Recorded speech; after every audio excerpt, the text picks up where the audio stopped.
So dear students, इससे पहले भी हम लोगों ने गेजेस के बारे में जानकारी ली थी। गेजेस क्या है, उनका इस्तेमाल कहाँ पे किया जाता है, गेजेस के कितने टाइप्स है। सो यहाँ पे हम लोग वापस गेजेस के कुछ फीचर्स और इस्तेमाल की वजहों के बारे में जानकारी हासिल करेंगे। सो गेजेस क्या है, तो एक चेकिंग इंस्ट्रूमेंट है जो कि किसी पर्टिकुलर साइज को मेज़र करने के लिए हम लोगों को हेल्प करता है, जिसके ज़रिए हम लोग कोई एक साइज जो है या एक डायमेंशन ही चेक कर सकते हैं, मल्टीपल डायमेंशंस चेक नहीं कर सकते। ये इन गेजेस की खासियत है। लेकिन इन गेजेस को हाईली एक्यूरेट डायमेंशंस चेक करने के लिए बनाया जाता है। ये डायमेंशंस अलग अलग हो सकते हैं। आउटसाइड डायमेंशंस होते हैं, इनसाइड डायमेंशंस हो सकते हैं, चाहे वो शाफ्ट के डायमेंशन हो या होल के डायमेंशन हो, या फिर अगर हम लोग बोलेंगे तो रेडियस चेक करना हो या गैप चेक करना हो किसी दो पार्ट जो मेट हो रहे हैं उनका, या फिर अगर हम लोग बात करें तो थ्रेडिंग कौन सी है वो देखना है, या कौन से टाइप का थ्रेड है उसको चेक करना हो, या करेक्ट साइज का थ्रेड है कि नहीं, थ्रेड बराबर बना है कि नहीं उसको चेक करना हो, टेपर को चेक करना हो, एंगल्स को चेक करना हो। तो ये अलग अलग पर्पज के हिसाब से इन गेजेस को बनाया गया है, इंडस्ट्री के रिक्वायरमेंट के हिसाब से। सो इन गेजेस की जो फ्यूचर्स है उसके बारे में हम लोग देखते हैं कि क्या फ्यूचर है। तो मास प्रोडक्शन मेथड के अंदर जितने भी पार्ट्स बनाए जाते हैं उन्हें दिए गए लिमिट में बनाया गया है या नहीं, ये चेक करने के लिए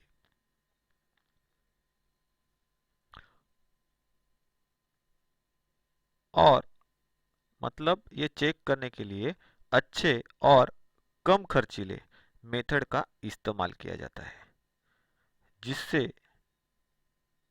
हम लोग लिमिट गेज मेथड जिसे हम लोग लिमिट गेज मेथड भी कहते हैं। ये जो गेजेस है, ये गेजेस इंस्पेक्शन के काम में भी आते हैं। मतलब इनके जरिए हम लोग क्या कर सकते हैं, जॉब को इंस्पेक्ट भी कर सकते हैं और चेक भी कर सकते हैं। दोनों तरीके से इन गेजेस का हम लोग इस्तेमाल कर सकते हैं, क्योंकि इनके जरिए हम लोग कम समय में जॉब को क्या कर सकते हैं, इंस्पेक्ट कर सकते हैं। क्यों? क्योंकि वो पर्टिकुलर डायमेंशंस को मेजर करने के लिए बनाए जाते हैं। जैसे कि ड्राइंग में हम लोग वो गेज देख रहे हैं। ये ध्यान में रखना है, ये जो गेजेस होती है, लिमिट गेजेस, नाम ही लिखा है लिमिट, इनका एक लिमिट रखा हुआ रहता है जॉब को चेक करने का। मास प्रोडक्शन में जब एक ही टाइप के बहुत सारे जॉब्स को बनाया जाता है तो उनके ऊपर बने गए प्रोफाइल जो होते हैं, उन प्रोफाइल्स को, जैसे कि अलग अलग साइजेस के होल है, अलग अलग डायमीटर्स के होल है, या फिर कहीं पे कोई अलग टाइप का ग्रूव बना हुआ है, किसी जॉब को कंटिन्यूसली प्रोडक्शन में है उसके ऊपर अलग अलग, मतलब एक ही टाइप के थ्रेड्स बनाए जा रहे हैं। तो यहाँ पे क्या होता है, टूल की वजह से, मशीन की गलतियों की वजह से उनके अंदर चेंजेस हो सकते हैं। तो उसको हम लोग बार बार किसी मेजरिंग इंस्ट्रूमेंट के जरिए चेक करने जाएंगे तो बहुत सारा समय जाएगा। तो मास प्रोडक्शन में ये पीस लाखों की तादाद में या करोड़ों की तादाद में बनाए जाते हैं। तो उनको चेक करने के लिए अगर मेजरिंग इंस्ट्रूमेंट लाए जाएंगे इस्तेमाल में, तो वो बहुत सारा खर्चीला वक्त होगा, टाइम जाएगा, वक्त जाएगा, और प्रोडक्ट जो है ये मार्केट में जाने से पहले ही महंगा हो जाएगा बिकॉज ऑफ द प्रोसेस। इस प्रोसेस को इजी करने के लिए क्या किया जाता है, पर्टिकुलर शेप के, साइज के इन गेजेस को बनाया जाता है, जैसे मैंने बोला आपको। तो उसके वजह से क्या होता है, वक्त बचता है, मतलब ही कम समय में हम लोग जॉब्स को चेक कर सकते हैं, उसके साथ ही उनको इंस्पेक्ट भी कर सकते हैं। ये जो गेजेस होती है, तो इस्तेमाल के ऊपर से उन गेजेस को कौन से टाइप में डाला गया है हम लोगों ने पहले भी देखा है। वर्कशॉप गेजेस जो वर्कशॉप में इस्तेमाल में आती है, प्रोडक्शन हाउस में इस्तेमाल में आती है। दूसरी कौन सी होती है, तो इंस्पेक्शन गेजेस। वर्कशॉप में जॉब जो प्रोड्यूस किए जाते हैं और वर्कशॉप गेजेस से जिनको चेक किया जाता है, उनको और अच्छी तरीके से चेक करने के लिए with in the permissible limits हम लोग किसका इस्तेमाल करते हैं, तो इंस्पेक्शन गेजेस का इस्तेमाल करते हैं। अगर इंस्पेक्शन गेजेस के जरिए उन जॉब्स को इंस्पेक्ट किया और उसमें पता चला कि भाई जॉब परफेक्ट है, साइजेस परफेक्ट है, तो इसका मतलब क्या है कि अभी हम लोग उन जॉब को आगे डिस्पैच कर सकते हैं या भेज सकते हैं। और ये जो गेजेस है, इन गेजेस को, जैसे वर्कशॉप गेजेस है या इंस्पेक्शन गेजेस है, उनको चेक करने के लिए जो गेजेस इस्तेमाल में लाई जाती है वो कौन सी टाइप की गेजेस होती है, उनको हम लोग क्या बोलते हैं?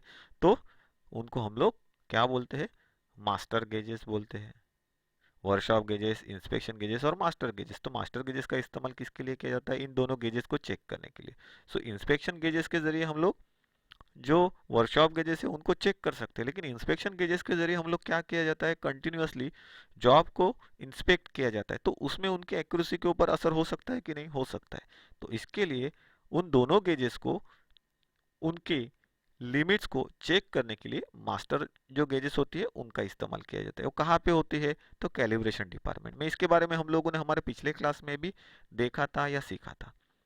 तो यहाँ पे हम लोगों को जो गेज दिखाई दे रहा है ड्राइंग में, वो एक गेज है जिसके बारे में हम लोग बहुत सारे गेजेस के बारे में आगे देखने वाले हैं। तो ये जो गेज है उसको कौन सा गेज कहा जाता है? तो उसको नो गो गेज कहते हैं। उसका एक एंड में गो लिखा हुआ रहता है, दूसरे एंड में नो गो लिखा हुआ रहता है। ये ध्यान में रखना है कि इसके बारे में भी हम लोगों को जानकारी लेनी है। तो इसका जो प्रिंसिपल है उस प्रिंसिपल के बारे में जानते हैं, मतलब उसका तत्व क्या है उसके बारे में थोड़ी सी जानकारी लेते हैं।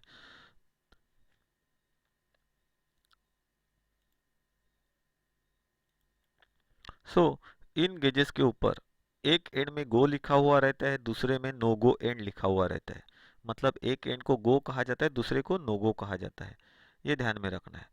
तो इसमें जो गो एंड है गेजिंग करने का, गेजिंग का मतलब क्या है? चेक करना। गेजिंग का मतलब क्या होता है, मीनिंग क्या होता है? तो चेक करना। तो गेजिंग करने वाला एक एंड जो है जिसे हम लोग गो एंड कहते हैं, तो गो एंड जो है ये उस पर्टिकुलर जॉब में जाके बैठना ज़रूरी होता है। गो एंड उस पर्टिकुलर जॉब में या साइज में अगर सही तरीके से जाके बैठ रहा है तो उसका मतलब क्या है? कि जॉब जो है आपका सही है। लेकिन ये ध्यान में रखना है कि जो नोगो एंड है, ये नोगो एंड कभी भी जॉब के अंदर जाके नहीं बैठना चाहिए। अगर वो नहीं बैठ रहा है तो इसका मतलब क्या है? कि आपका जॉब जो है वो सही डायमेंशंस में या सही लिमिट में डायमेंशंस के अंदर बना हुआ है।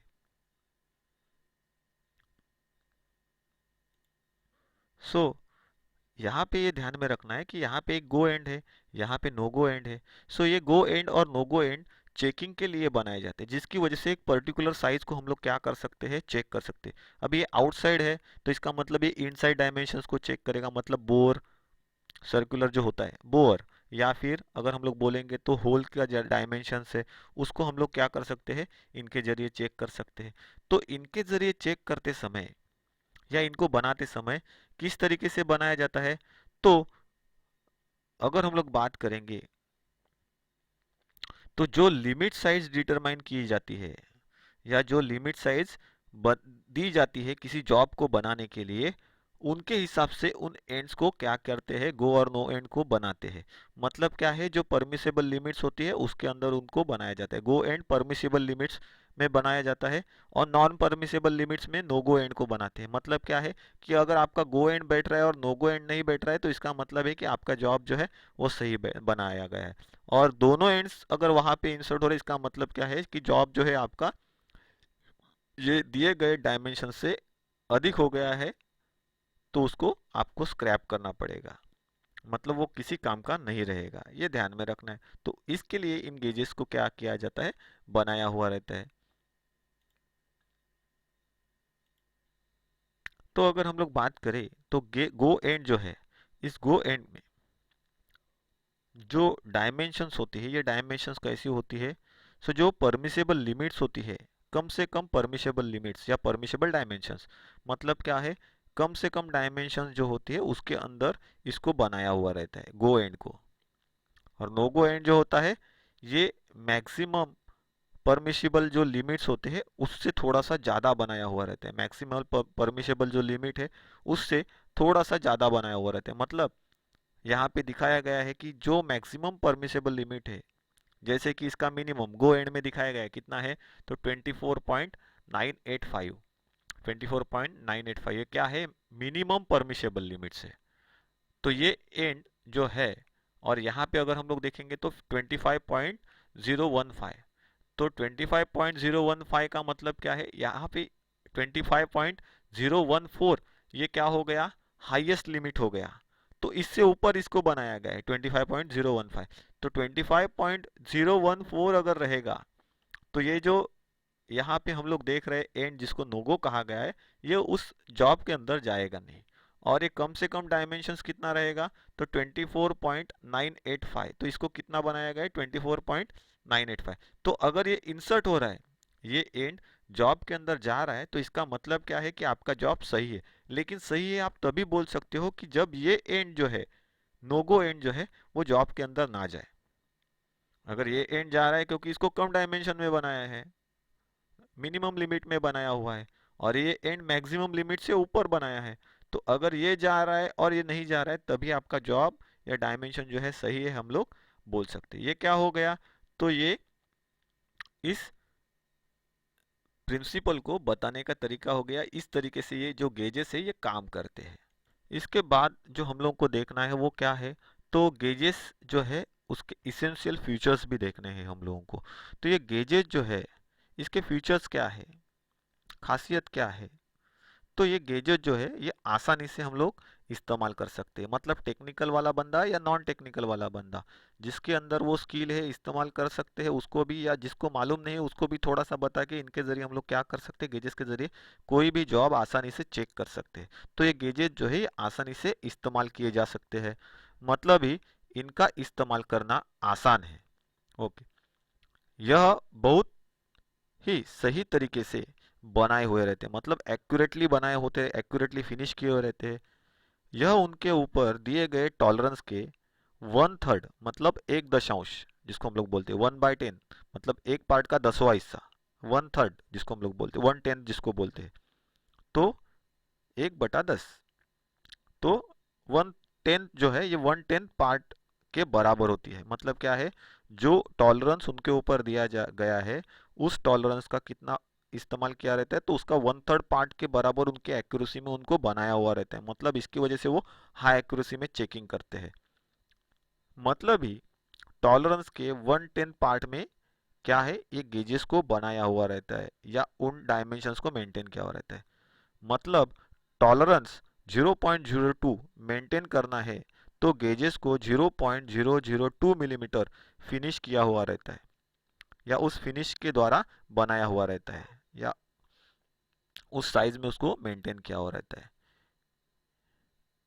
ये जो सभी गेजेस हम लोग देखते हैं, ये गेजेस जो है ये वेयर रेजिस्टेंस होते हैं। मतलब वेयर का मतलब क्या है कि फ्रिक्शन, मतलब ही हम लोग उसको बोलते हैं घर्षण, जिससे घिसा होता है और मटेरियल घिस जाता है, तो ये वेयर रेजिस्टेंस होते हैं। इसके अंदर करोजन रेजिस्टेंस प्रॉपर्टी होती है। इसके अलावा ये थर्मल रेजिस्टेंस भी होते हैं। मतलब क्या है, हीट से बचने की प्रॉपर्टी भी इसके अंदर डाली हुई रहती है। सो घिसाव से बचने के लिए, या फिर करोजन, स्केलिंग, रस्टिंग से बचने के लिए, इसके अलावा हम लोग बात करें तो हीट की वजह से होने वाले जो भी डायमेंशनल चेंजेस होते हैं, या जिसको हम लोग बोलते हैं एक्सपांशन, क्योंकि वो मेटल अगर किसी गर्म मटेरियल के कांटेक्ट में आ जाए तो वो खुद को एक्सपांड कर सकता है, तो डायमेंशनल चेंजेस आ सकते हैं। तो उससे बचने के लिए क्या उसको किस किस तरीके से बनाया हुआ रहता है, तो हीट रेजिस्टेंस मटेरियल से बनाया हुआ रहता है।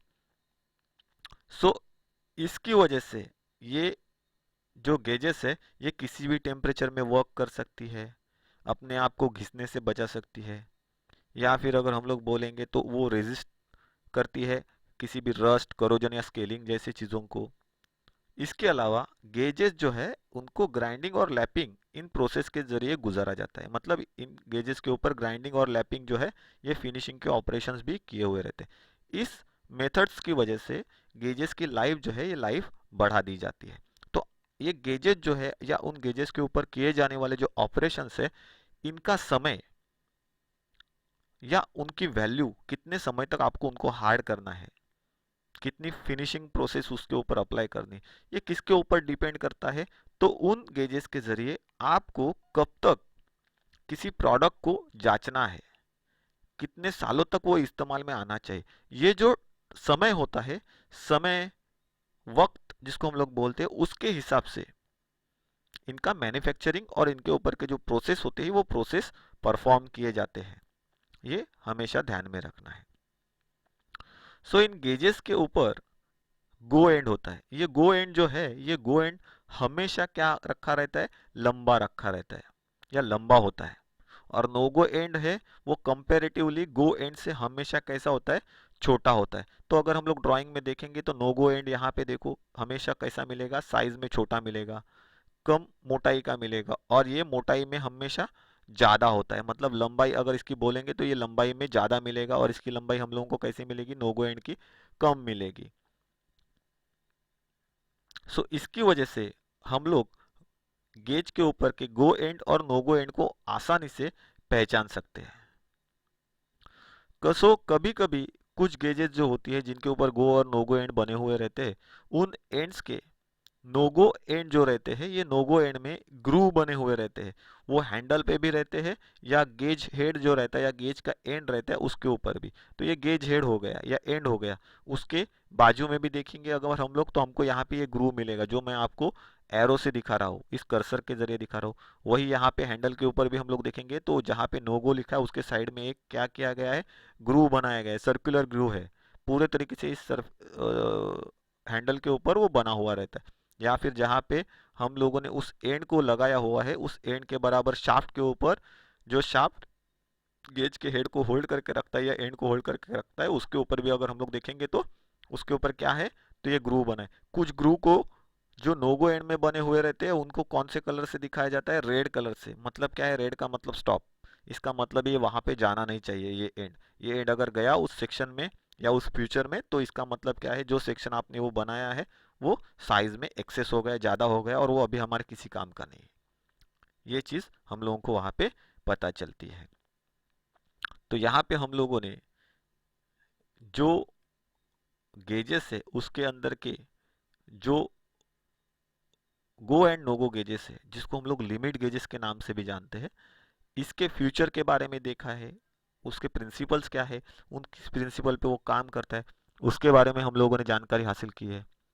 अभी इसके साथ में हम लोग जो देखने वाले हैं वो क्या है, टाइप्स ऑफ लिमिट गेजेस। तो लिमिट गेजेस हम लोगों ने देखी, क्या लिमिट गेजेस क्या होती है, तो उसको ड्राइंग में दिखाया गया, जिनके बारे में हम लोगों ने पहले भी देख लिया है कि thread ring gauge, thread plug gauges होती है, सिंगल एंडेड, डबल एंडेड। अभी ये सिंगल एंडेड है, यहाँ पे जो दिख रहा है वो, ये double ended thread ring gauge. उसके बाद ये रिंग गेजेस है, तो नॉर्मल रिंग गेजेस भी आती है, थ्रेड रिंग गेज भी आती है। मतलब क्या है, आउटसाइड डायमीटर अगर चेक करना है तो रिंग गेज का इस्तेमाल होता है, और थ्रेड रिंग गेज का आउटसाइड डायमीटर के ऊपर जो थ्रेडेड सेक्शन बना हुआ रहता है उसको चेक करने के लिए थ्रेड रिंग गेज का इस्तेमाल किया जाता है। तो इनके बारे में भी हम लोगों ने पिछले क्लास के अंदर बहुत सारी जानकारी ली थी। उसके बाद रेडियस गेज की बात करेंगे, तो रेडियस गेज कैसा होता है, तो ये ल्यूज होते हैं, अलग अलग डायमीटर जो है उसके ऊपर बनाए हुए रहते हैं, इनसाइड और आउटसाइड, तो जिसकी वजह से हम लोग इनसाइड रेडियस और आउटसाइड रेडियस को चेक कर सकते हैं। उसके बाद सेंटर गेज है, जिसका इस्तेमाल लेथ का जो सेंटर है उसको चेक करने के लिए, उसका एंगल चेक करने के लिए किया जाता है। टूल को ग्राइंड करने के समय इसका इस्तेमाल करते हैं गेजिंग के जरिए चेक करने के लिए। थ्रेडिंग करते समय टूल को पर्टिकुलर उसी डिग्री में शार्प करने के लिए और उसका एंगल चेक करने के लिए इस गेज का इस्तेमाल किया जाता है, तो इसको हम लोग सेंटर गेज कहते हैं। सो इसके इस्तेमाल बहुत सारे हैं, मैंने कुछ ही इस्तेमाल आपको बताए। जो हमारा पिछला क्लास हुआ था उसके अंदर इसके बारे में बहुत सारी जानकारी दी थी। उसके बाद ड्रिल ग्राइंडिंग गेज दिखाया गया है, तो यहाँ पे वो ड्रिल ग्राइंडिंग गेज है। दो तरीके से वो होते हैं, दो अलग अलग टाइप्स के। ये सिंपल टाइप है, सॉलिड पीस से बनाया हुआ, एडजस्टेबल है, जिसका इस्तेमाल हम लोग अलग अलग लेंथ वाले, अलग अलग डायमीटर्स वाले, मतलब साइजेस में कम हो या बड़े हो, उनके अगर ड्रिल को ग्राइंड किया और उसको चेक करना है तो उसका इस्तेमाल करते हैं। तो वहाँ पे लिप की लेंथ होती है, उस लिप लेंथ को चेक करके हम लोग बता सकते हैं वो सही है कि नहीं ग्राइंड हुआ। उसके बाद अगर हम लोग देखेंगे तो फिलर और गैप गेज है, इसके बारे में मैंने बताया था कि ये भी कैसे होता है, एक पत्तों में होता है, लीव्स होते हैं। ये लीव्स मेटल के अलग अलग थिकनेस में बनी हुई होती है, और जो थिकनेस की ये लीव्स है उनका थिकनेस नंबर जो होता है, चाहे वो मेट्रिक सिस्टम में हो या ब्रिटिश सिस्टम में, उसके ऊपर मार्क किया हुआ रहता है। इसी फिलर गेज भी कहते हैं, और गैप गेज इसके लिए कहते हैं, इसका इस्तेमाल किसके लिए किया जाता है, फिटिंग होने वाले जो गैप्स होते हैं, जैसे कि मशीन का फिटिंग है, इंजन का फिटिंग है, पिस्टन और इंजन ब्लॉक के बीच में अगर गैप है तो वो गैप चेक करने के लिए इसका इस्तेमाल करते हैं। किस तरीके से चेक किया जाता है वो भी मैंने आपको दिखाया था पिछले क्लास में, कि दो जोड़ने वाले जो पीसेस होती है उनके अंदर इन ल्यूज को डाला जाता है, जो ल्यूज जाके बराबर बैठ रही है उनको निकाला जाता है और उसके ऊपर दी गई साइज जो है वो साइज वहाँ पे हम लोग क्या करते हैं, काउंट करते। तो इस साइज का मतलब क्या होता है, उतना गैप वहाँ पे बना हुआ है, इसके लिए वो लीव वहाँ पे बैठ रही है। उसके बाद जो हम लोगों ने देखा तो स्क्रू पिच गेज है। स्क्रू पिच गेज का इस्तेमाल कहाँ पे किया जाता है, जो भी अलग अलग साइज के थ्रेड्स हम लोग बनाते हैं उन थ्रेड का पिच चेक करने के लिए इसका इस्तेमाल किया जाता है। तो किसी स्क्रू का पिच हम लोगों को मालूम नहीं है तो इससे हम लोग वो पता कर सकते हैं कि वो मेट्रिक सिस्टम का है या ब्रिटिश सिस्टम का है, कौन से टाइप का थ्रेड है। तो उसके लिए अलग अलग टाइप के स्क्रू पिच गेजेस जो है वो इस्तेमाल में लाए जाते हैं। सो कभी कभी दो साइड में दो अलग अलग टाइप के हम लोगों को पिच वाले थ्रेड चेक करने वाले जो गेज है उनका सेट मिल सकता है, या एक ही गेज के अंदर या एक ही सेट में हम लोगों को एक ही टाइप के थ्रेड का पिच चेक करने वाली जो ल्यूज होती है या ब्लेड्स होती है वो बैठी हुई मिलती है। तो इस तरीके से ये स्क्रू पिच गेज के बारे में भी हम लोगों ने जानकारी ली थी। फिर हम लोगों ने देखा था एंगल गेज। एंगल गेज का इस्तेमाल जॉब के ऊपर के अलग अलग जो एंगल्स होते हैं इंटरनल एक्सटर्नल उनको चेक करने के लिए इसका इस्तेमाल किया जाता है। फिर वायर गेज, जिसके जरिए हम लोग वायर का डायमीटर भी चेक कर सकते हैं और थिक की शीट की जो थिकनेस होती है वो शीट की थिकनेस भी हम लोग क्या कर सकते हैं, चेक कर सकते हैं। मतलब वायर का डायमीटर चेक करने के लिए, मतलब ये वायर का गेज साइज बताने के लिए इसका इस्तेमाल करते हैं, या शीट की थिकनेस या शीट का गेज साइज बताने के लिए भी इसका इस्तेमाल करते हैं। इसके ऊपर क्या होता है, बड़े से छोटे नंबर्स यहाँ पे लिखे हुए रहते हैं। जो बड़ा नंबर होता है वो छोटे साइज को इंडिकेट करता है, छोटा नंबर बड़े साइज को इंडिकेट करता है। हर एक गेज साइज के नीचे उसके मिलीमीटर से इंचेस में जो भी वैल्यूज होती है वो उसके बराबर पीछे के साइड में लिखी हुई रहती है। तो ये क्या होता है, वायर गेज के बारे में हम लोगों ने देखा। उसके साथ में भी हम लोगों ने ड्रिल गेज देखा है। ड्रिल ग्राइंडिंग गेज यहाँ पे दिखाया हुआ है। ड्रिल ग्राइंडिंग गेज, तो ड्रिल को ग्राइंड करने के बाद उसको चेक करने के लिए उसकी लिप साइज लेंथ जो है वो चेक करने के लिए ड्रिल ग्राइंडिंग गेज का इस्तेमाल होता है। और ड्रिल गेज का इस्तेमाल यहाँ पे है। ड्रिल गेज कैसे दिखते हैं, तो हमारे पास में भी ड्रिल गेज है। ये खाली ऐसे प्लेट की तरह नहीं होते, बॉक्स में भी आते हैं। तो यहाँ पे इनका इस्तेमाल अलग अलग साइज के जो ड्रिल्स है, नंबर लेटर ड्रिल्स या फिर फ्रैक्शन ड्रिल्स, या अगर हम लोग बोलेंगे तो जो नॉर्मल इस्तेमाल में आते हैं मेट्रिक ड्रिल्स, उनको फाइंड आउट करने के लिए इनका इस्तेमाल हम लोग कर सकते हैं। हम कर सकते हैं या फिर नॉन टेक्निकल बंदा जो उसको टेक्निकली ड्रिल को फाइंड आउट करना है तो उसका डायमीटर इनके जरिए वो चेक करके ला सकता है। तो ये सभी गेजेज जो है उनको कहा जाता है लिमिट गेज। ये सभी लिमिट गेज के अंदर क्यों, क्योंकि एक परमिसिबल लिमिट या परमिसिबल डायमेंशन को ही वो चेक करने का काम करते हैं। इसके अलावा वो किसी स्पेसिफिक साइज के अलावा और किसी साइज को ये चेक कर नहीं सकते, ये हमेशा ध्यान में रखना है। इसलिए ये जो आते हैं वो सभी लिमिट गेजेस के अंदर ही आते हैं, क्योंकि उनकी एक अपनी लिमिट है। इसके बाद अगर हम लोग देखेंगे या जिसके बाद में हम लोगों को जानकारी हासिल करनी है वो है सिलेक्टिव असेंबली और नॉन सिलेक्टिव असेंबली। इन दोनों के बारे में हम लोग जानेंगे कि भाई सिलेक्टिव असेंबली क्या है और नॉन सिलेक्टिव असेंबली क्या है। तो यहाँ पे हम लोग जानते हैं सिलेक्टिव असेंबली के बारे में। If we see both the diagrams, यहाँ पे अगर हम लोग दोनों डायग्राम्स को देखेंगे जैसे कि फिगर नंबर 2 और 3 को, तो we get a difference between selective assembly और नॉन सिलेक्टिव असेंबली। एक सिलेक्टिव असेंबली को बता रहा है और एक किसको बता रहा है, नॉन सिलेक्टिव असेंबली को बता रहा है। ये नॉन सिलेक्टिव असेंबली के टाइप्स है और ये सिलेक्टिव असेंबली के टाइप्स यहाँ पे दिखाए गए हैं। अगर हम लोग फिगर नंबर 2 में देखेंगे, यहाँ पे सिलेक्टिव असेंबली के फिगर में अगर हम लोग देखेंगे या ड्राइंग में अगर हम लोग देखेंगे,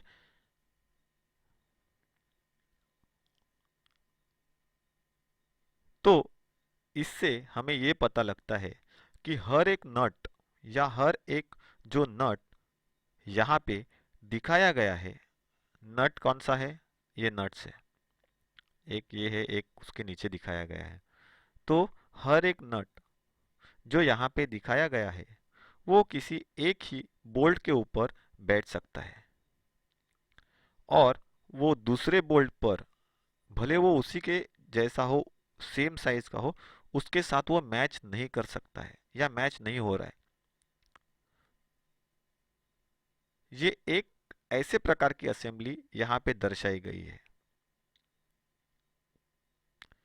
ये या इस प्रकार की असेंबली जो होती है ये स्लो असेंबली कहलाती है। मतलब स्लो तरीके से या धीमी गति से होने वाली असेंबली या स्लोली होने वाली असेंबली। मतलब क्या है, इन असेंबली को करने के लिए बहुत सारा वक्त जाता है, समय जाता है। और ये असेंबली जो है ये बहुत महंगी भी होती है। इनका मेंटेनेंस मतलब रख रखाव करना भी बहुत कठिन होता है और महंगा होता है। इसी की वजह से, या फिर हम लोग बोल सकते हैं इसी वजह से, या फिर इसकी वजह हम लोग बोल सकते हैं यही है कि इन या इस टाइप की असेंबली के जो पार्ट है ये अलग तरीके से या अलग अलग मतलब ही इंडिविजुअली बनाए जाते हैं, ना कि मास प्रोडक्शन के तरीके से। मतलब बहुत सारी तादाद में इनको हम लोग मा, मास प्रोडक्शन का मतलब क्या है कि बहुत सारी तादाद में, मतलब क्या है, ये जो पार्ट्स हम लोग यहाँ पे देख रहे हैं फिगर नंबर 2 में, इनको इंडिविजुअली मैन्युफैक्चरिंग किया हुआ रहता है अलग अलग तरीके से। सो भले इनका डायमीटर सेम हो, भले इनके ऊपर बने हुए थ्रेड्स सेम हो, या बनाए गए थ्रेड जो है वो एक ही टाइप के हो, लेकिन इनकी असेंबली नहीं हो सकती। सो पर्टिकुलर बोल्ट के लिए पर्टिकुलर टाइप का नट ही हम लोगों को क्या करना पड़ता है, यहाँ पे इस्तेमाल करना पड़ता है। एग्जाम्पल के तौर पे ये जो डायग्राम हम लोग देख रहे हैं, तो उसको ये कंसीडर करना है कि ये समझिए 10 मिलीमीटर का डायमीटर है, 10 mm का डायमीटर है, और ये 10 मिलीमीटर का नट बनाया गया है। लेकिन इनको बनाते समय इंडिविजुअल जो मेथड है थ्रेडिंग की उसको इस्तेमाल में लाया गया। फिर इस नट को इस नट को और बोल्ट को बनाया गया है। ये बोल्ट है, ये नट है, ये बोल्ट और ये नट। तो इनको मैन्युफैक्चरिंग करने के लिए अलग अलग तरीके से इनको मैन्युफैक्चर किया गया है। तो ये जो बोल्ट है ये इस नट के साथ में जुड़ रहा है, तो ये बोल्ट दूसरे नट के साथ में, या इस नट को अगर इस बोल्ट के ऊपर पहले वाले बोल्ट के ऊपर लगाने की कोशिश करेंगे तो नहीं बैठ पाएगा, क्योंकि इनको जब इंडिविजुअली बनाया जाता है तो उसके लिए जो टूल्स इस्तेमाल में लाई जाती है या टूलिंग इस्तेमाल में लाई जाती है, उनकी जो बिठाने की प्रोसीजर है या सेटिंग होती है, उनके अंदर थोड़े बहुत क्या हो जाते हैं, मिस अलाइनमेंट हो जाती है, जिसकी वजह से क्या होता है, इनके ऊपर भले आपने थ्रेड सही बना हो, इसके अंदर नट के अंदर जो बने हुए थ्रेड है भले सही बने हुए हो, लेकिन जब ये बैठेंगे तो ये एक दूसरे के साथ में ही जुड़ेंगे। सेकंड ऑपरेशन में जब इनको मैन्युफैक्चरिंग किया जाएगा और उसके अंदर अगर टूल का सेटिंग भी चेंज किया हुआ रहेगा या नहीं किया हुआ रहेगा, तो हम लोग ये नहीं बोल सकते कि ये बोल्ट इस नट के साथ में जुड़ सकता है या ये नट इस बोल्ट के साथ में जुड़ेगा। ये क्या है, तो जो सिलेक्टिव असेंबलीज होती है उनकी खामियां हैं। मतलब क्या है, सिलेक्टिव असेंबली मतलब क्या है, सो कुछ पार्ट्स को बनाने के लिए सिलेक्टिव असेंबली मेथड का इस्तेमाल किया जाता है। जो पार्ट्स हम लोगों को लाखों या हजारों की तादाद में नहीं बनाने हैं, उनको इंडिविजुअली बनाना है। तो इसकी वजह से ये जो मेथड्स होते हैं सिलेक्टिव असेंबली के जरिए किया जाने वाला जो मेथड है या प्रोड्यूस किए जाने वाले जो पार्ट्स है, ये हमेशा कैसे रहते हैं, महंगे रहते हैं, और उनको पहले चेक करना पड़ता है। उनका इस्तेमाल करने के लिए भी समय जाता है, उनके जरिए जो असेंबलीज क्रिएट की जाती है उसके लिए भी टाइम जाता है, इसीलिए कॉस्टली भी हो जाते हैं। दूसरी बात करते हैं हम लोग नॉन सिलेक्टिव असेंबली की। तो नॉन सिलेक्टिव असेंबली किसे कहा जाता है और ये क्या है। अगर हम लोग बात करें नॉन सिलेक्टिव असेंबली की, तो उसका जो डायग्राम है या फिगर है यहाँ पे फिगर नंबर 3 में दिखाया गया है। अगर हम बात करें नॉन सिलेक्टिव असेंबली की, तो जैसे सेम साइज और सेम टाइप के थ्रेड होने वाला नट जो है वो सेम साइज के और सेम थ्रेड होने वाले किसी भी बोल्ट के ऊपर इजीली बैठ सकता है या असेंबल हो सकता है। इस टाइप के पार्ट्स मास प्रोडक्शन मतलब बहुत सारी तादाद में जिसको बनाते हैं, तो मास प्रोडक्शन में बनाते हैं। इसी को हम लोग क्या कहते हैं, नॉन सिलेक्टिव पार्ट्स भी कहते हैं। इसी वजह से ये आसानी से मार्केट में मिलते हैं या अवेलेबल होते हैं। इनकी फिटिंग करना भी आसान होता है, क्योंकि ये उससे मिलते जुलते दूसरे पार्ट के साथ में जुड़ जाते हैं। आसानी से फिटिंग करने के लिए कोई तकलीफ नहीं होती है। इनकी फिटिंग करना भी आसान होता है। कम समय में हम इन पार्ट्स की असेंबली कर सकते हैं, वक्त कम लगता है। मास प्रोडक्शन की वजह से इनकी कीमत जो है, इनकी कीमत या लागत में क्या होती है, कमी होती है।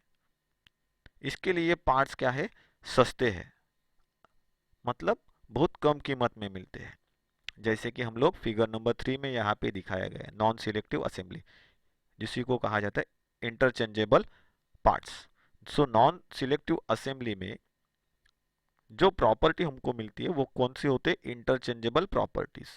मतलब उन पार्ट्स को मास प्रोडक्शन में बनाया हुआ रहता है तो उसके अंदर इंटरचेंजेबिलिटी का जो गुण है वो गुण आ जाता है। तो ऐसे पार्ट्स को चेक करने के लिए गेजेस का इस्तेमाल करते हैं। नॉन सिलेक्टिव पार्ट जो है उनको बनाने के लिए गेजेस का इस्तेमाल किया जाता है। ये हमेशा ध्यान में रखना है। तो सिलेक्टिव असेंबली क्या है और नॉन सिलेक्टिव असेंबली क्या है और उनके बीच की डिफरेंसेस क्या है, ये हम लोगों ने यहाँ पे देख ली है। इसके बाद जो हम लोगों को देखना है वो है होल बेसिस सिस्टम और शाफ्ट बेसिस सिस्टम क्या है। सो यहाँ पे अभी हम लोग देखते हैं होल बेसिस सिस्टम के बारे में। सो स्टैंडर्ड लिमिट और फिश सिस्टम में होल के साइज, होल मतलब किसको कहा जाता है? फीमेल पार्ट को होल कहते हैं। सो होल के साइज को स्थिर रखा जाता है, कांस्टेंट रखा जाता है। और शाफ्ट की जो साइज है मतलब मेल पार्ट की जो साइजेस है उनको रिक्वायर्ड असेंबली के अनुसार क्या करते हैं? चेंज करते हैं, बदल दिया जाता है, उनके अंदर चेंजेस करते हैं, जिसकी वजह से हम लोगों को अलग अलग फीट के जो टाइप से मतलब जॉब के ज्वाइनिंग होने के जो टाइप से मतलब इजीली बैठना, थोड़ा सा टाइट जाना या ज़्यादा टाइट जाना, इस तरीके के जो टाइप से वो मिलते हैं। इसी को हम लोग क्या कहते हैं? होल बेसिस सिस्टम कहते हैं। मतलब होल के साइज को इसके अंदर क्या किया जाता है? कांस्टेंट रखा जाता है और शाफ्ट के साइज को क्या किया जाता है? अलग अलग दिए गए लिमिट्स के अंदर बनाया जाता है। सो नेक्स्ट जो हम लोगों को देखना है वो है शाफ्ट बेसिस सिस्टम। सो शार्प बेसिस सिस्टम के बारे में जानने से पहले ये भी जानना है कि होल बेसिस सिस्टम जो है उस होल बेसिस सिस्टम दिखाने के लिए फंडामेंटल डेविएशन सिंबल जो होते हैं उसका इस्तेमाल किया जाता है। और उसके लिए एच लेटर जो है, इंग्लिश लेटर एच, उस एच लेटर से उस होल बेसिस सिस्टम को दर्शाया जाता है। मतलब ही एच, कैपिटल एच लेटर जो है ये होल को दर्शाता है। कब दर्शाता है? जब ये सिस्टम के जरिए हम लोग कोई प्रोडक्शन प्रोसेस परफॉर्म कर रहे हैं। मतलब किसी प्रोडक्शन सिस्टम में अगर होल बेसिस सिस्टम को इस्तेमाल में लाया जा रहा है या इस सिस्टम के जरिए कोई प्रोडक्शन किया जा रहा है तब हम लोग उसके डायमेंशंस को दिखाने के लिए एज का इस्तेमाल करते हैं। तब होल बेसिस सिस्टम में लोअर डिवीजन ऑफ होल जो होता है ये एच मतलब ही जीरो जो होता है ये जीरो से दिखाया हुआ रहता है। मतलब क्या है? उसका लोअर डिवीजन ऑफ होल जो होता है, लोअर डिवीजन मतलब कम से कम जो माप होता है, मतलब लिमिट जो होता है, कम से कम लिमिट डायमेंशन का, वो कौन सा होता है? जीरो होता है। मतलब वो जीरो से स्टार्ट होता है। मतलब ही क्या है कि लोअर डिवीजन जो होता है उस लोअर डिवीजन की वैल्यू कितनी होती है? जीरो होती है। अगर हम लोग यहाँ पे फिगर नंबर 4 को देखेंगे तो हम लोगों को यहाँ पे वो पता चलेगा। ये क्या इंडिकेट कर रहा है फिगर नंबर 4 में? तो होल बेसिस सिस्टम के अंदर लोअर डिवीजन जो होता है होल का उसकी वैल्यू कितनी है? जीरो। ये यहाँ पे हम लोगों को पता चलती है। उसके बाद जो हम लोग देखने वाले हैं sharp basis system. Limit fit की स्टैंडर्ड सिस्टम के अंदर जहाँ पे शाफ्ट की साइज को, मतलब शाफ्ट मतलब मेल पार्ट की साइज, तो शाफ्ट की साइज को स्थिर मतलब कांस्टेंट रखते हैं और रिक्वायर्ड जो फिट है उस फिट के टाइप के अनुसार होल के साइज के अंदर चेंजेस किए जाते हैं। मतलब ही उसके डायमेंशंस में बदलाव किए जाते हैं। फीमेल पार्ट की उसी जगह दूसरा पार्ट बैठने वाला है।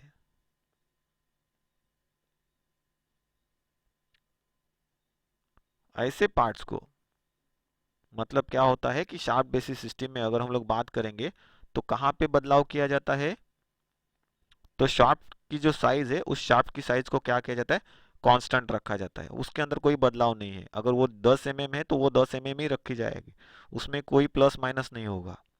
तो किसको चेंज किया जाता है? जो फीमेल पार्ट होते हैं जिसको हम लोग क्या बोलते हैं? होल बोलते हैं।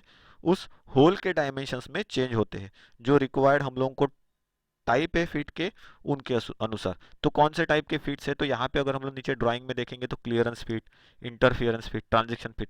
तो यहाँ पे ये येलो कलर से क्या दिखाया गया है, शाफ्ट दिखाया गया है, मतलब क्या है, मेल पार्ट को दिखाया गया, और ग्रीन कलर से फीमेल पार्ट, ये कंबाइन पार्ट है। सेम वैसे ही इंटरफियरेंस फीट में दिखाया गया है शाफ्ट और होल किस तरीके से फिटिंग हो रहे हैं। और फिर दिखाया गया है कौन सा, तो ट्रांजिशन फीट है, तो ट्रांजिशन फीट में वो कैसे बैठ रहा है वो दिखाया गया है। तो ये ध्यान में रखना है कि क्लियरेंस, इंटरफेरेंस और ट्रांजिशन ये अलग अलग है। तो क्लियरेंस में क्या है, जॉब इजीली अंदर बाहर हो सकता है, उसमें ताकत लगाने की जरूरत नहीं है। ट्रांजिशन फिट में क्या है कि उसको दबाना पड़ता है, थोड़ा सा प्रेशर लगाना पड़ता है, तभी वो फिटिंग हो सकती है। और इंटरफेरेंस फिट में हाई प्रेशर से या ज़्यादा तरीके का स्ट्राइकिंग करके उसको जब हम लोग ढकेलेंगे तो ये घिसता हुआ अंदर चला जाएगा। इस तरीके का जो फिट है उसको हम लोग क्या कहते हैं, इंटरफेरेंस फिट। तो इस तरीके के जो फिट्स है वो होल और शाफ्ट बेसिस सिस्टम के अंदर इस्तेमाल में लाए जाते हैं। तो हम लोगों ने देखा है कि लिमिट फिट की जो स्टैंडर्ड सिस्टम है, जहाँ पे शाफ्ट साइज क्या की जाती है, कांस्टेंट रखी जाती है, और रिक्वायर्ड जो फिट है उसके अनुसार या फिटिंग के अनुसार क्या किया जाता है, हम लोग होल के साइज के अंदर चेंजेस करते हैं या उसके डायमेंशन के अंदर चेंजेस करते हैं। हम लोगों ने ये समझ लिया कि भाई शाफ्ट बेसिस सिस्टम में डायमेंशन में चेंजेस होते हैं, तो कहाँ पे चेंजेस किए जाते हैं, तो ये हमेशा ध्यान में रखना है। जो फीमेल पार्ट होता है, फीमेल पार्ट मतलब होल बेसिस सिस्टम, तो होल का वो हिस्सा जहाँ पे मेल जो पार्ट है उसका दूसरा हिस्सा जाके बैठने वाला है। जैसे कि यहाँ पे अगर हम लोग देखेंगे तो ये शाफ्ट का डायमीटर और ये होल का डायमीटर, तो ये क्या है, कौन सी जगह है, तो ये वो सेक्शन है जहाँ पे ये बैठने वाले, असेंबली होने वाला जो सेक्शन होता है उसी के अंदर, मतलब उसी डायमेंशंस के ऊपर जो भी चेंजेस करने हैं डायमेंशन में वो चेंजेस किए जाते हैं, ना कि बाकी सभी पार्ट्स के ऊपर। ये ध्यान में रखना है। मतलब फीमेल पार्ट की उसी जगह जहाँ पे मेल पार्ट बैठने वाला है या असेंबल होने वाला है, उसके अंदर ही क्या करते हैं, डायमेंशन में बदलाव लाते, बाकी और किसी डायमेंशंस में बदलाव नहीं लाते। यही मैं आप लोगों को टेक्निक जॉब करते समय बताया हुआ हूँ। ये जो फंडामेंटल डेविएशन सिंबल है जिससे शार्प बेसिस सिस्टम को दर्शाया जाता है, वो सिंबल स्मॉल एच लेटर जो होता है, स्मॉल एच लेटर, इंग्लिश में एच जो होता है स्मॉल लेटर, उससे दर्शाया जाता है। जब शार्प बेसिस सिस्टम द्वारा कोई प्रोडक्शन किया जा रहा हो या किसी प्रोडक्शन को शार्प बेसिस सिस्टम के द्वारा बनाया गया हो, तो उसको एच, स्मॉल एच से क्या किया जाता है, दिखाया जाता है। इसमें शार्प बेसिस सिस्टम में अपर डेविएशन वैल्यू जो होती है ये हमेशा जीरो होती है। देखो होल बेसिस सिस्टम में लोअर डिवीजन वैल्यू को जीरो बताया जाता है, और यहाँ पे अपर डेविएशन वैल्यू क्या होती है, जीरो होती है। ये हमेशा ध्यान में रखना है। इसीलिए इस सिस्टम को हम लोग क्या कहते हैं, शार्प बेसिस सिस्टम के नाम से पहचानते हैं। तो ये ध्यान में रखना है, चाहे आप होल बेसिस सिस्टम को इस्तेमाल करो या शार्प बेसिस सिस्टम को इस्तेमाल करो।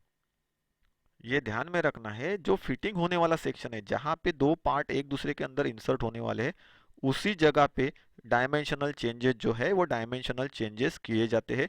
और वो किसके हिसाब से होते हैं, तो depending upon the given tolerance, कितना टॉलरेंस ज़्यादा है या कम है उसके हिसाब से वो किस तरीके से अप्लाई करना है, ये उसके ऊपर डिपेंड होता है। ये हमेशा ध्यान में रखना है। लेकिन ये ध्यान में रखना है कि सबसे ज़्यादा होल बेसिस सिस्टम को अगर हम लोग देखेंगे तो सबसे ज़्यादा होल बेसिस सिस्टम को ही इस्तेमाल में लाया जाता है। सबसे ज़्यादा होल बेसिस सिस्टम को इस्तेमाल में लाया जाता है। इसकी वजह क्या है, क्योंकि बाहरी सरफेस या डायमेंशंस में कोई भी बदलाव करना है या अल्टरिंग करनी है, अल्टरिंग का मतलब क्या है, चेंजेस करने हैं, या अल्टरिंग का मतलब क्या है, जोड़ना या तोड़ना, ऐसे भी हम लोग बोल सकते हैं। तो क्योंकि बाहरी सरफेस या डायमेंशंस पर कोई भी बदलाव करना या चेंजेस करना आसान होता है, उसके साथ ही उन्हें चेक करना वो भी अच्छी तरीके से हो सकता है। ये बेनिफिट्स है एक्सटर्नल डायमेंशंस के ऊपर चेंज करना, मतलब शार्प जैसी चीज़ों के साइजेस में अगर बदलाव करना है तो हम लोग आसानी से कर सकते हैं। आउटसाइड डायमेंशंस को इजीली हम लोग चेक कर सकते हैं, एक्सटर्नल डायमेंशंस को, उसमें कोई तकलीफ नहीं है। इसके साथ में ही अगर हम लोग बात करें तो इसके साथ ही आउटसाइड डायमेंशन चेक करने के लिए बहुत सारे आउटसाइड मेजरिंग इंस्ट्रूमेंट्स भी अवेलेबल है, जो कि अलग अलग एक्यूरेसी हम लोगों को दे सकते हैं। तो हम लोगों को हाई एक्यूरेसी चाहिए तो भी है, लोअर एक्यूरेसी वाली चाहिए तो भी है।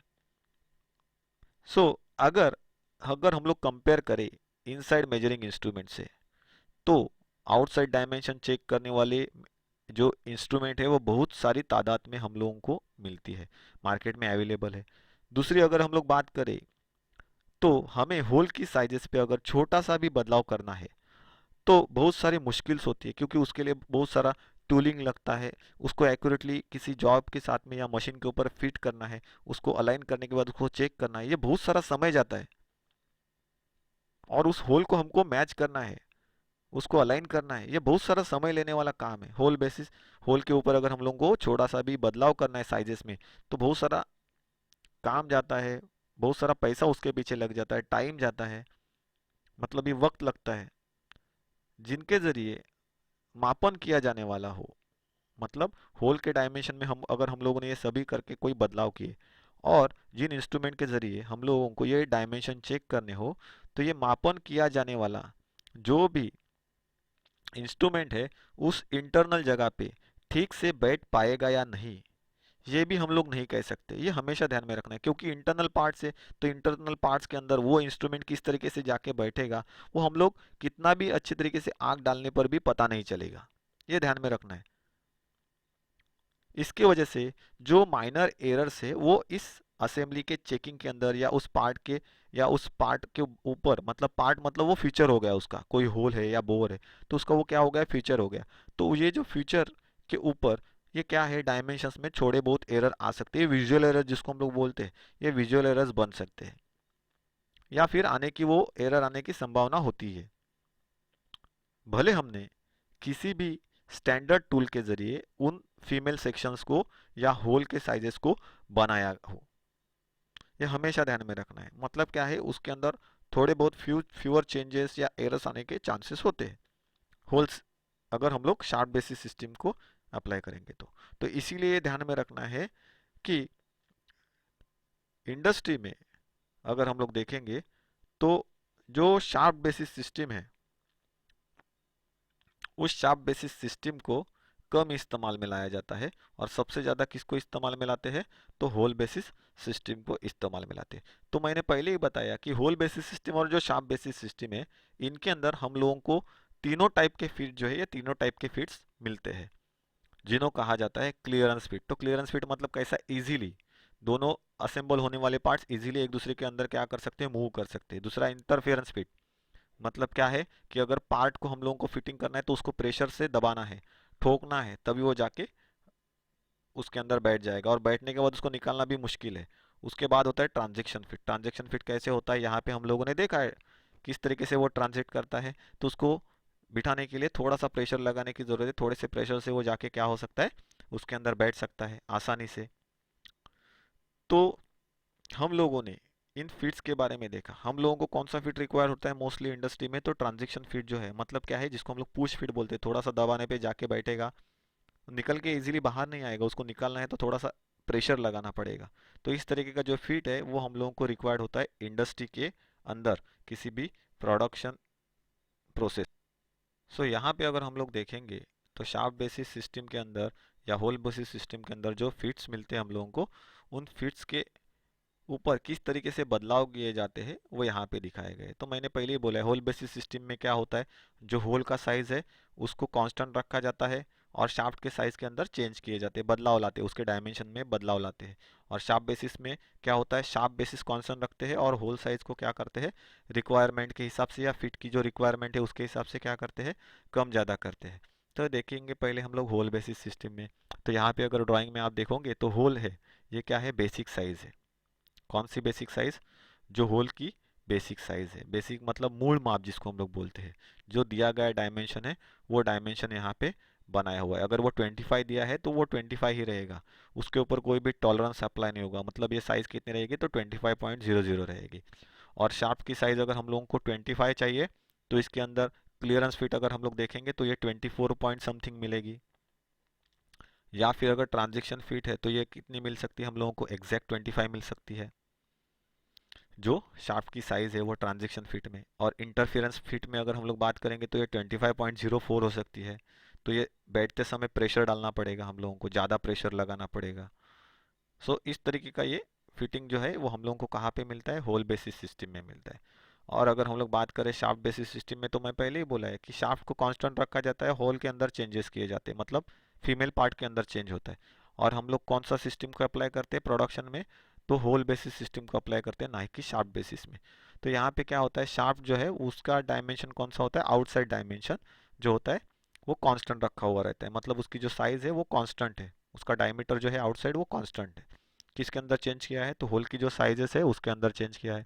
जैसे कि पहला यहाँ पे क्लियरेंस फिट दिखाया गया है, तो यहाँ पे क्या है, अगर शाफ्ट की साइज अगर हम लोग मान ले कि ये 25 मिलीमीटर है, तो ये हम लोगों को कितनी मिलेगी, 25 मिलीमीटर ही मिलेगी, मतलब 25.00 मिलीमीटर। वही क्लियरेंस फिट में अगर हम लोग देखेंगे तो ये क्लियरेंस फिट में जो होल की साइज है वो कितनी मिलेगी, तो 25.04 मिलेगी। कितनी मिलेगी, 25.04। तो यहाँ पे क्या होगा, क्लियरेंस फिट होगा, मतलब यहाँ पे जो इंटरफियरेंस फिट बना था वो यहाँ पे क्या चेंज हो जाएगा, क्लियरेंस फिट। क्यों, क्योंकि यहाँ पे होल की साइज बड़ी बन गई, तो शाफ्ट आराम से आगे पीछे होगा, घूमेगा इसके अंदर फ्रीली। उसके बाद नेक्स्ट कौन सा है, तो ट्रांजिशन फिट है। सो ट्रांजिशन फिट की अगर हम लोग बात करेंगे तो यहाँ पे जो बेसिक शाफ्ट का साइज है वो 25.00 है, तो होल का साइज भी क्या किया जाता है, 25.00 बनाया जाता है। तो जब ये फिटिंग होंगे तो फिटिंग करते समय इसको थोड़ा सा पुश करना पड़ेगा, दबाना पड़ेगा, तभी ये जाके फिट होगा, और दबाने से ये बाहर आएगा। मतलब दोनों के साइजेस अप्रोक्सीमेटली सिमिलर होते हैं ट्रांजिशन में। तो ये ट्रांजिट करता है, मतलब अपने आप को बिठाने के लिए इसको थोड़ा सा ट्रांजिट करके चलाना पड़ता है, प्रेशर देके चलाना पड़ता है, तभी वो जाके बैठेगा। उसके बाद अगर हम लोग बात करेंगे तो इंटरफियरेंस फिट। तो यहाँ पे क्या किया गया है, शाफ्ट की साइज जो है बेसिक साइज वो कांस्टेंट है 25.00, लेकिन होल के साइज को क्या किया गया है, कम किया गया है। मतलब जैसे कि जो ये होल की साइज 25 होनी चाहिए इंटरफेयर ट्रांजिशन फिट में, जैसे 25 थी, तो इसको कितना बनाया गया है, 24.96 बनाया गया। तो जब ये इंसर्ट होगा तो शाफ्ट की जो साइज है वो 25 है, और होल की साइज क्या है फीमेल पार्ट की, वो होल कैसा बन गया, कम साइज का बन गया, कम बोर का बन गया। तो जब आप शाफ्ट को वहां पे डालोगे तो इजीली जाएगा ना, इसको बिठाने के लिए आपको ठोकना पड़ेगा। तो जितना जोर से आप ठोकोगे उतना ही वो टाइटली जाके बैठता जाएगा, और उसकी असेंबली इजीली बाहर नहीं आएगी। तो इसमें से हम लोग हमेशा जो फिटिंग करते हैं वर्कशॉप के अंदर, जो फिटर लोग काम करते हैं, बेंच फिटर लोग, वो इस ट्रांजिशन फिट का सबसे ज़्यादा इस्तेमाल करते हैं। इंटरफियरेंस फिट कहाँ पे इस्तेमाल होता है या कहाँ पे किए जाते हैं, तो जो पावर हैमर्स होती है उनके ज़रिए इन फिट्स को क्या किया जाता है, परफॉर्म किया जाता है। और बाद में अगर हम लोग बात करेंगे तो क्लियरेंस फिट की, तो क्लियरेंस फिट कहाँ पे इस्तेमाल होता है, जनरल फिटिंग्स के अंदर। जैसे हमारे टायर्स को नट बोल्ट से कहाँ पे जोड़ना है, हमारी गाड़ी के साथ में जोड़ना है, तो ये फिट जो होता है वो क्लियरेंस, इसीलिए वो इजी रनिंग फिट भी कहा जाता है। तो इस तरीके से हम लोगों ने होल बेसिस और शार्प बेसिस सिस्टम क्या है और उसके डिफरेंसेस क्या है उनके बारे में जानकारी ली है। So thank you very much boys to attend this class.